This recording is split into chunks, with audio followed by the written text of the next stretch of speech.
I don't think it was 3-1 makes it look like Arsenal maybe dominated them and they just got a consolation goal at the end.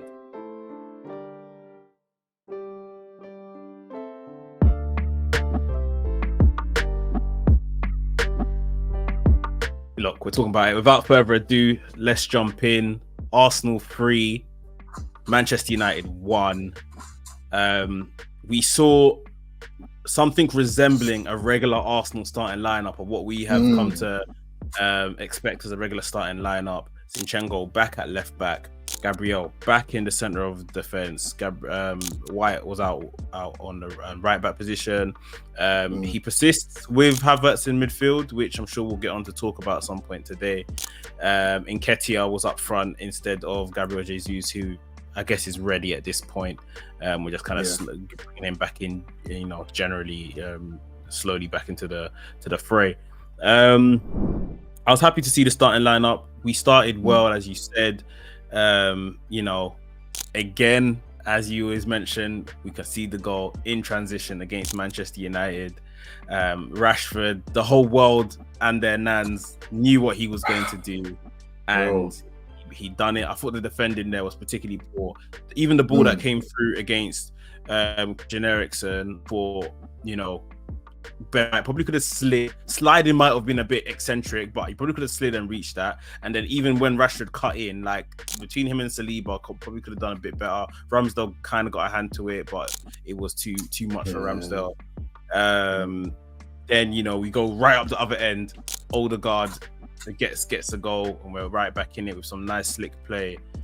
And then the second, not much is happening in the second half. I say that.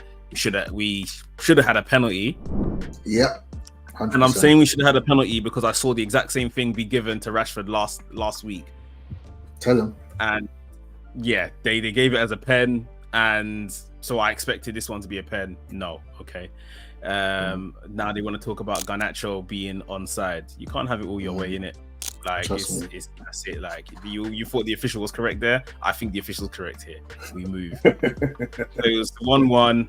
Got down, corner comes in. Declan Rice, he takes it down on his chest. He has all the time in the world. There's some kerfuffle happening with Nketiah and Johnny Evans, but they're calling something. Nketiah's the one, not Nketiah. Sorry, who was it? Gabriel. It was Gabriel. Gabriel was on the floor. So I don't know what they're calling. 2 deflections later, the ball's in the back of the net. Declan Rice has opened his account for Arsenal. Massive scenes akin to the ones we saw last season where Arsenal just grasping points at the end of the game, trying to keep a title charge alive. And then, of course, Gabriel Jesus going through one-on-one. I even thought he's going to fluff this. Like, where's your face? Like, nothing. He looked leggy. He looked heavy. And then, he turned Dalot, that's the Brazilian flair in him, tucked it away. 3-1. There we go. Dalot's still sliding, G. Still sliding. Nah, you know what? Like, now that you're just going through it, it feels like it was more of a action-packed game than maybe it was. Maybe less so in the second half. I kind of felt like there was not flat periods, but just not a lot going on. I felt like for quite a while there was no shots on target other than the 2 goals for quite a while. So shots were going off, but nothing really testing the keepers.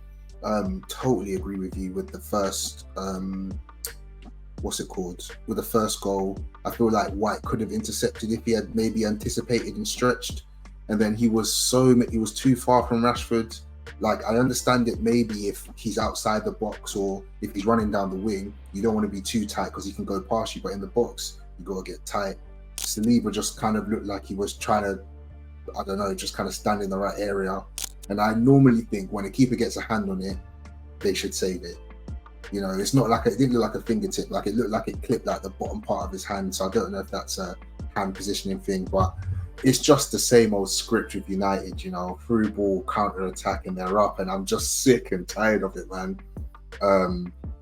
Second goal, our goal, brilliant. Come straight back at them, and then they're offside. No, the penalty again. I'm very much on the point that's a penalty. Like, it has to be a penalty.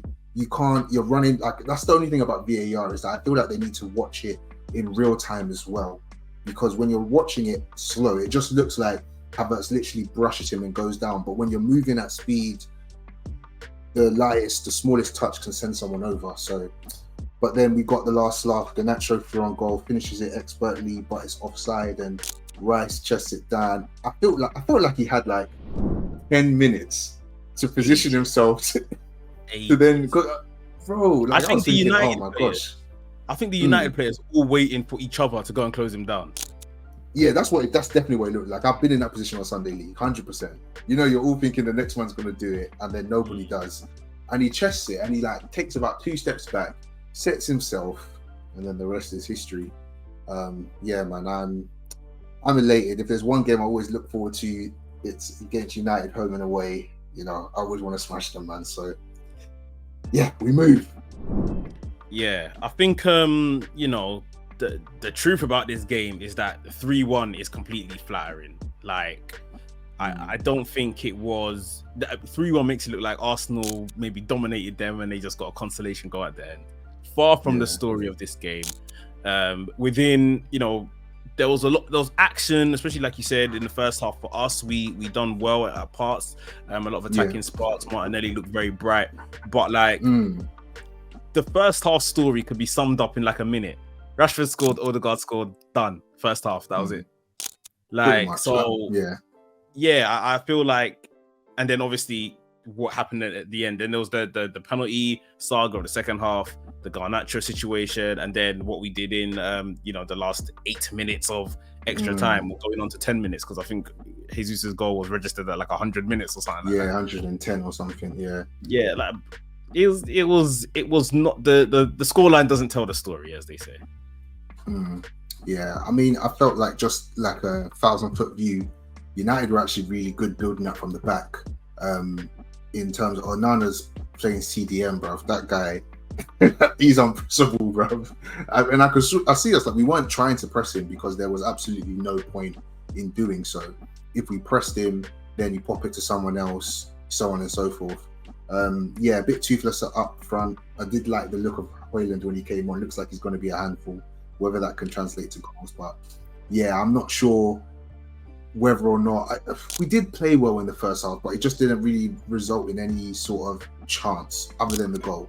So yeah, it's good in areas, but again, that cutting edge, lacking a little bit. Unfortunately, we really struggled to make chances for Nketiah. I know you mentioned that as we came into half time, saying that we struggled to make chances for him, but he played well nonetheless, in my opinion.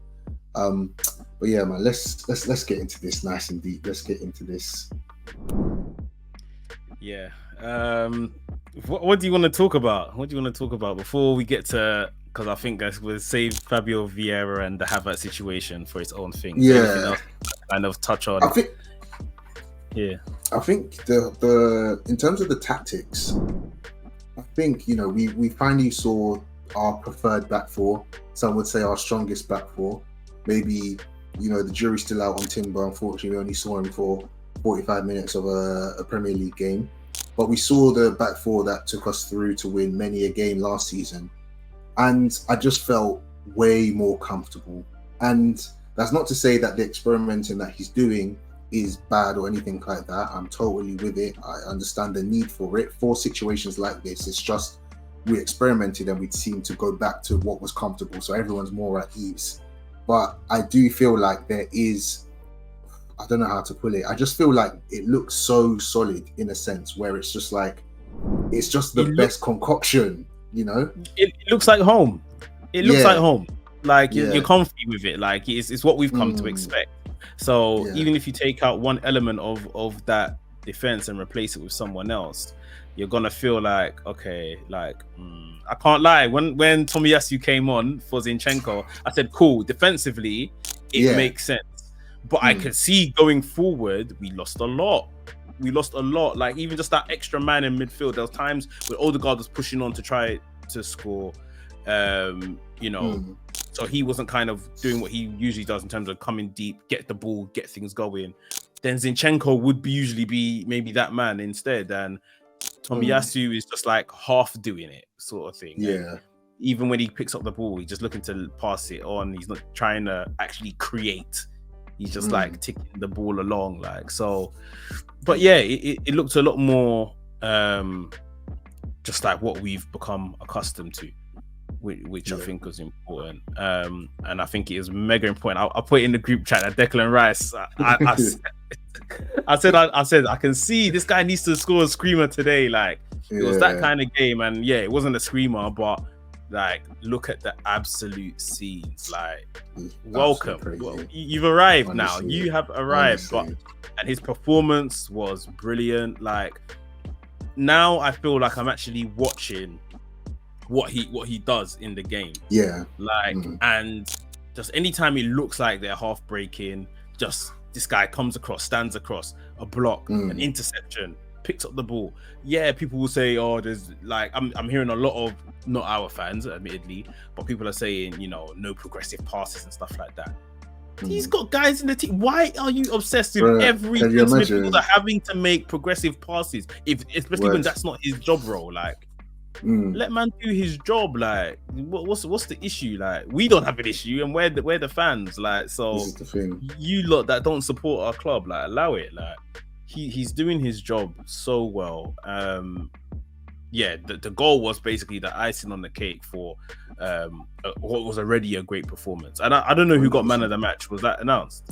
I'm not sure actually. I think just too much with the crescendo at the end was just like too much to take. So I didn't actually catch that, but I wouldn't be surprised if it's Rice. Like you said, I felt like there was a part I was watching on Sky, and I don't know, was it Martin Tyler or who was it that was commentating? But he was basically saying that for all United's good build-up, they had no passes in the final third. And then just as they were about to make one, Rice intercepts and takes the ball off Fernandes. And it's just, he was absolutely superb today. The same thing that we saw against, was it Fulham? No, Crystal Palace. His performance against Crystal Palace, mopping up. Like you said, just keeping the ball ticking over. We've got technical players in now, an extra one in Havertz. You know, for all his, you know, like maybe lacking in performance, he's still a person who can make progressive passes, who you would look to do that over Rice. So, you know, it's not a big deal for us fans. So we should just leave it at that, really. But I've got a bit of a question, or like kind of like a conundrum, which I'm kind of seeing, especially at home. So we've got this, you know, we're trying to basically put an ankle lock on the team, and we're trying to literally be like, okay, we've got all of our attacking players, as many attacking players on the pitch as we can, and we want to overwhelm them to get more options, more opportunities to score goals. And I know it's only game week 4, but that does not seem to be working. And why I'm bringing it up is that I feel like it makes us so vulnerable defensively at home. Where away from home, we tend to maybe, you know, put that on ice a little bit. At home, we just go gung-ho, and then it just feels like I'm watching Bundesliga sometimes. Like one ball like breaks through the middle, and then the wingers off. I know that's the tactic, and that's probably maybe just the weakness of this tactic. You know, maybe I can't have all the attacking brilliance if, you know, and then still have the defensive stability. And maybe Rice is there as well to do some of that. But sometimes he as well is in the final third trying to pick the locks and trying to get into good positions. But I just feel like, again, we saw today, and even against Fulham, late on, had a Adama Traore running through. And I know maybe it's all game state as well, but do you feel like it's going to pay off, is maybe the question, to put it in a positive light? Do you feel like us trying to absolutely overwhelm the opposition with our attacking and technical options and just like bang goals, and then that way we can go like City do, go 2-3 up early and then just shut the game down? The problem is we can go 2-0 up, we never get the third, and then we can see where that issue has come in the past. 2-0 is as good as 1-0 in my opinion. Like it has to need the third. I think just if we want to play like that, we just need like good defenders or these good midfielders that can track back fast and, you know, stop this kind of stuff.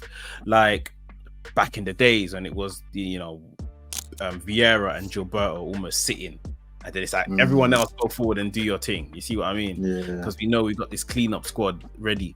Like so, it's that kind of thing. At home, we're too gung ho. We're too gung ho since last season. Like we're just doing too much. Like, and yeah, we're at home, we want to entertain this, that, and the other, but like there has to be a level of caution as well. Like there was times in this match, and I think just at times last season as well, like Saliba can play, but Saliba gets caught out.